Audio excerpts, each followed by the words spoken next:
அஸ்ஸலாமு அலைக்கும். இன்னைக்கு ராபியா குக்கிங்கில என்ன செஞ்சுருக்கோம் அப்படின்னு பார்த்தீங்கன்னா, ஒரு லட்டு தாங்க செஞ்சுருக்கேன். இந்த லட்டு வந்து எதில செஞ்சுருக்கேன் அப்படின்னு பார்த்தீங்கன்னா, அவலு, சிவப்பு அவலு, அப்புறம் வந்து தாமரை விதை, அப்புறம் நெறைய பொருள் வச்சு செஞ்சுருக்காங்க. இப்போ இந்த லட்டு என்னென்ன பொருள வச்சு செஞ்சுருக்கேன் அப்படின்னு சொல்லிட்டு பார்க்கலாம் வாங்க. இப்போ நான் வந்து ஒரு பாத்திரம் எடுத்திருக்கேன். இப்போ இதில வந்து ஃபர்ஸ்ட்டு வந்து சிவப்பு அவல் வந்து ஒரு 1/4 கப்பு சேர்த்துருக்கேன். அடுத்து வந்து வெள்ள அவல் வந்து ஒரு 1/4 கப்பு சேர்த்துக்கிறேன். 2யும் சேர்த்துட்டு மீடியம் ஃப்ளேமில் வச்சு நல்லா வறுத்துக்கோங்க இதை. இது வந்து ஒரு ஆரோக்கியமாக ரொம்ப சத்தான ஒரு லட்டு வந்து இது வந்து எல்லாருமே சாப்பிடலாம். ரொம்பவே நல்லா இருந்துச்சு. இது வந்து பிள்ளைங்க கூட விரும்பி நல்லா சாப்பிடுவாங்க. இப்போ இதை நான் மீடியம் ஃப்ளேமில் வச்சு நல்லா வறுத்துக்கிறேன் இப்போ.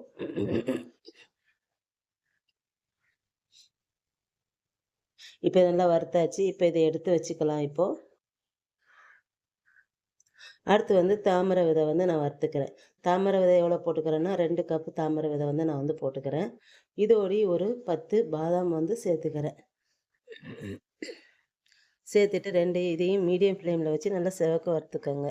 எல்லாத்தையுமே நல்லா செவக்க வறுத்துக்கணும். அதுக்காண்டி ரொம்ப கரிஞ்சிடக்கூடாது. நல்லா நல்லா லைட்டாக கலர் மாறுற அளவுக்கு வறுத்துக்கணும். இப்போ இதையும் நல்லா வறுத்துட்டேன். இப்போ இதையும் எடுத்து வச்சுக்கலாம். இது வந்து இது வந்து ஆறுனதுக்கப்புறம் கையில் எடுத்ததுக்கப்புறம் அப்படியே நொறுங்கும். உடையும், பொறு பொறுன்னு உடையும். அந்த மாதிரி வறுத்துக்கணும். அடுத்து வந்து அதை எடுத்து வச்சுட்டு திரும்ப வேர்க்கடலை. வேர்க்கடலை எவ்வளோ சேர்த்துருக்கேன்னா ஒரு 1/4 கப்பு சேர்த்துருக்கேன். இது ஏற்கனவே கொஞ்சம் வறுத்த வேர்க்கடலை தான் கடையில் வாங்கினது. அதை நான் திரும்ப ஒருக்க லைட்டாக வறுத்து எடுத்துக்கிறேன். இப்போ அதை எடுத்தாச்சு. அடுத்து 1/4 கப்பு பொட்டுக்கடலை. இதையும் நல்லா மீடியம் ஃப்ளேமில் வச்சு வறுத்து எடுத்துக்கோங்க. இப்போ இது நல்லா வறுத்தாச்சு. இப்போ இதையும் எடுத்து வச்சுக்கலாம். அடுத்து வந்து ராகி. ராகி வந்து ஒரு 1/2 கப்பு சேர்த்துருக்கேன். முழு ராகி. நான் வந்து இதுக்கு ராகி மாவும் சேர்த்துக்கலாம். நான் வந்து ராகியே சேர்த்துக்கிட்டேன். நல்லா க்ளீன் பண்ணிவிட்டு இந்த ராகியை வந்து சேர்த்துக்கோங்க. இதையும் மீடியம் ஃப்ளேமில் வச்சு வறுத்துக்கோங்க. இப்போ இதில் வந்து ஒரு 5 ஏலக்காய் வந்து சேர்த்துக்கோங்க இதோடி. சேர்த்து 2யும் சேர்த்து நல்லா வறுத்துக்கணும்.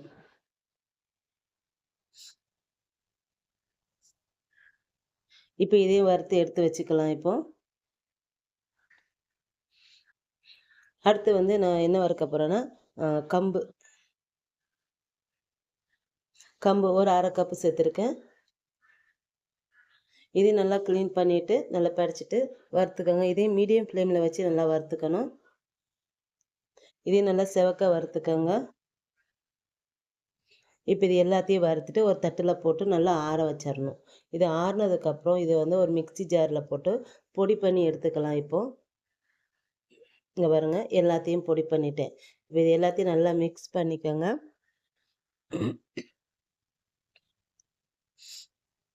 அடுத்து வந்து தேங்காய் வந்து நான் 1 கப்பு தேங்காய் வந்து நல்லா தேங்காய் வேணால் திருவிக்கோங்க. திருவி போட்டால் ரொம்ப நல்லாயிருக்கும். என்கிட்ட திருவுறது இல்லாதனால நான் வந்து ஜாரில் போட்டு பொடி பண்ணிக்கிறேன்.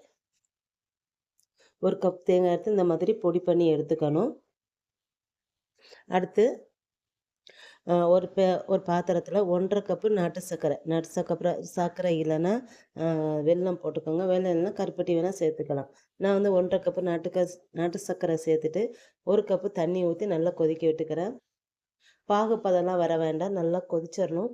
அதாவது கொதிச்சு நல்லா சர்க்கரை வந்து கரைஞ்சிரணும். இது கரைஞ்சதுக்கப்புறம் இதில் வந்து தேங்காய் வந்து சேர்த்துக்கிறேன். சேர்த்துட்டு அடுத்து மாவு வந்து கொஞ்சம் கொஞ்சமாக இப்போ வந்து சேர்த்துக்கலாம்.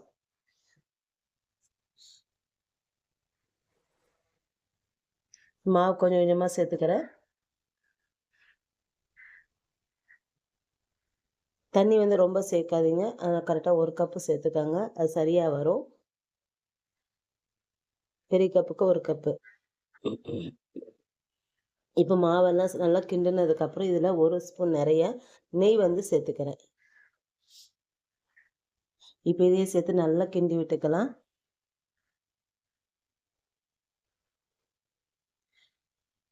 இந்த பாருங்க இந்த அளவுக்கு இருந்தால் போதும். இதுக்கு மேலே தண்ணி வந்து ஊற்றாதீங்க. இது வந்து லட்டு பிடிக்கிறதுக்கு வந்து சரியாக வரும். இப்போ இத வந்து இறக்கிடலாம். இறக்கிட்டு இத வந்து ரொம்ப ஆறக்கூடாது. கொஞ்சம் ஆறுனதுக்கப்புறம் கொஞ்சம் சூடா இருக்கும்போதே இத வந்து லட்டு வந்து புடிச்சிரணும். கொஞ்சம் சூட்டோடயே லட்டு புடிச்சிருங்க. இந்த பாருங்க, இந்த மாதிரி எடுத்து நான் வந்து லட்டு வந்து புடிச்சுக்கிறேன்.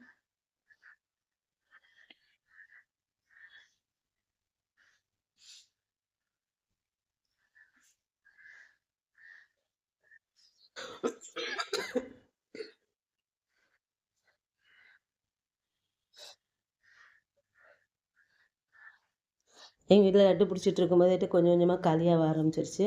ரொம்ப டேஸ்ட்டா நல்லா இருந்துச்சுங்க. நீங்களும் கண்டிப்பா ட்ரை பண்ணி பாருங்க. எப்படி இருக்குன்னு சொல்லிட்டு எனக்கு கமெண்ட் பண்ணுங்க. இப்ப பாருங்க லட்டு எல்லாம் புடிச்சாச்சு.